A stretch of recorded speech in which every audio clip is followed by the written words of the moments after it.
So hello again. This is Svend Rønning, Artistic Director of the Second City Chamber Series, and it's really my pleasure to welcome Sophie Baird-Daniel as a harpist and Maya Cohon, violinist.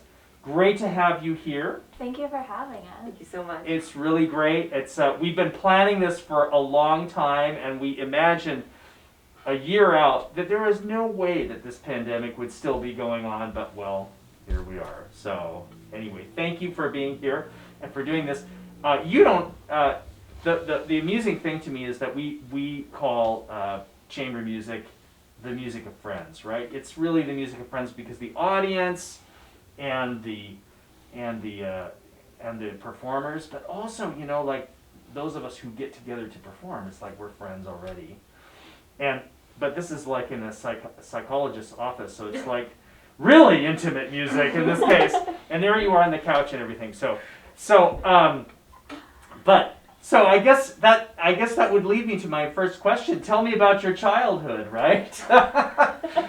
Because you guys haven't known each other that long, but you did grow up together. You grew up in the same city, and you kind of know each other's family. We were just talking beforehand. So just tell us a little bit about how you got interested in your instruments. Yeah, well, it is actually pretty crazy that we never became friends earlier because we've traced it out, and we're pretty sure we were in SISO together at the same time when we were in high school. But we went to different schools, and we're a couple years apart. Maya actually grew up friends with my younger cousins, which is wild. But we connected for real as adults at the Tanglewood Music Festival in 2016. And we both kind of have been back and forth from Seattle and San Francisco, and so our paths just keep crossing, and so it's been really fun to be able to collaborate. Yeah. Cool. And as you said, chamber music is playing with friends, and it feels like that with each other. And we met at Tanglewood in orchestra, but this past year or two was the first time we really got to play chamber music together. And it's been so fun and easy to play with Sophie, and we always enjoy it. Awesome. With these beautiful pieces that you're doing too. They're just, that Saint-Saëns is just one of the most beautiful pieces that you're going to be doing. And the others too are just lovely. Well, this combination of instruments is not short for good repertoire, that's for sure. That's true. Yes. Amazing. So tell us a little bit about your current careers as well. So my primary job is in the San Francisco Opera, which of course is not happening right now, like nothing is happening right now, but I play with the opera, and I also sub with the ballet and symphony in San Francisco.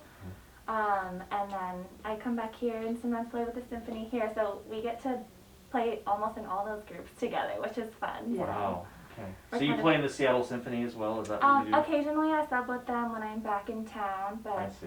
I'm mostly full-time in San Francisco Right. until this year. I'm living here just for a year, hopefully. Playing chamber music. Yes, playing lots of chamber music. Awesome. All right. And Sophie? Yeah, well, at the beginning of the pandemic, we were, the weather was nice enough, and Maya and I actually read a lot of duets outside at my apartment building and sort of serenaded the neighbors, which has been really fun. Sort of the impetus for us, like, pursuing this duet more. Yeah, I grew up in Seattle, graduated with SISO, family. Seattle Youth Symphony, right? Yeah. Yes. Right. Thank you, yeah, I know SISO. And then I went to school in Toronto at the Glenn Gould School and moved back here about 4 or 5 years ago. And I also subbed with the Seattle Symphony and the San Francisco Ballet, so we're both sort of back and forth a lot. And I'm actually the artistic director of the Archipelago Collective, which is a chamber music festival on San Juan Island in Friday Harbor. So we've had Maya play for us before, and it's been really fun. Awesome. Wow. Yeah. What an idyllic place to be doing chamber music. No kidding. Wow. When does it take place? It's usually the first week of September. Obviously this past year we had to do a virtual festival, which we managed to do, and we're really hoping that this upcoming year it'll be in person again, just about 5 minutes walk from the ferry docks in Friday Harbor. So beautiful and so much fun. Right. What's your connection to the place? How did you get to be doing chamber music in that part of the world? How did you manage something so incredibly idyllic? Well, actually I grew up spending my summers there because my dad is a professor at the University of Washington, and he would teach marine biology classes. There's a marine biology laboratory on the island, and so I'd spend a lot of time up there in the summers staying with him and just sort of running feral around the tide pools, and got to know a lot of people. It's always been a very special place for me. Yeah, it's a beautiful place. And a lot of artists like to hang out up there too. Yeah. I know there's other music festivals that go on up there, but I think of composers who use that part of the world as a place to sort of just, I think it's Morton Lordson has a cabin up there where he composes, and yeah, right, amazing. Awesome. And tell us a little bit about the pieces that you're going to play and how you've come to know them. I mean, I've done some of these and I've had the pleasure of performing them, but you know, my story is not your story with these pieces, so tell us about them. The Sand is, I think, one of the classic pieces for this duo. So that's the first piece we really like performed together and put together for a concert, and it's so much fun to play. And I feel like we'll almost always put that on a concert if we can. Yeah, it's such a standard, and it's so meaty for both instruments, because very often harp gets sort of stuck in the chunk role of just accompaniment while she gets all the juicy bits. But we both get a real chance to shine in that piece, and it's very flashy, but also just has these incredible lyrical moments. It's so much fun to play. I'm always amazed by hearing that piece. It's just so vibrant and so fresh. And Saint-Saëns was an old man when he wrote it. I mean, it sounds like the music of a young person. It's a beautiful piece. How about the others? Well, we discovered that we love exploring different kinds of repertoire and kind of finding our own ways to rearrange it and, you know, being creative with what we play.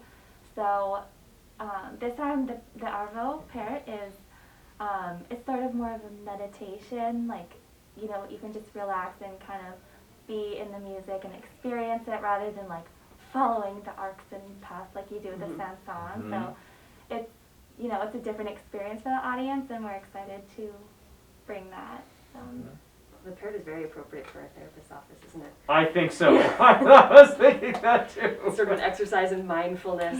Yes. And grounding, breathing, and just sort of being. Yeah. I wonder if that's why it's such a popular piece. I think it's like one of the most played pieces of classical music ever, right? I think of like it's in that sci-fi movie, Gravity, with Sandra Bullock, right? And there's so many plays, and it's been in like 20 films or something like that. So I guess it's got a real pull on the popular consciousness even, right? Well, and the tangos are something that we're really excited to play, because like Maya was saying, we've been sort of playing around with not very traditional forms of music. So we've done a lot of arranging of medieval Sephardic music, you know, adding in percussion. I've been wearing ankle bells for those, which is always a hoot. And sort of jamming out, we've done a little bit of folk music, a lot of kind of wacky contemporary stuff. Maya herself is actually a very good improviser. She does some Irish fiddle and sort of Django Reinhardt-esque. I've just actually, since the pandemic, have been getting into experimenting more with that. So it's a lot of fun, and we're trying to incorporate that into our music. So you're going to come back and do a hot jazz concert for us? Oh, getting there. I'm not there yet. All right, okay. Just delving into that. That's cool. So the piazzolla is a really good opportunity for us to kind of like let loose a little bit, because with so much of the music we normally play, you have to be very accurate and controlled, and you know. But this we get to let loose and kind of get a little dance it out and make some weird noises. So you'll hear a little bit of extended technique from both of us. So right. All those the sweet scrapes of our title, right? Yes, exactly. Very good. Well, that's great. Well, it's terrific having you, and we look forward to your concert. Thank you so much. Thank you.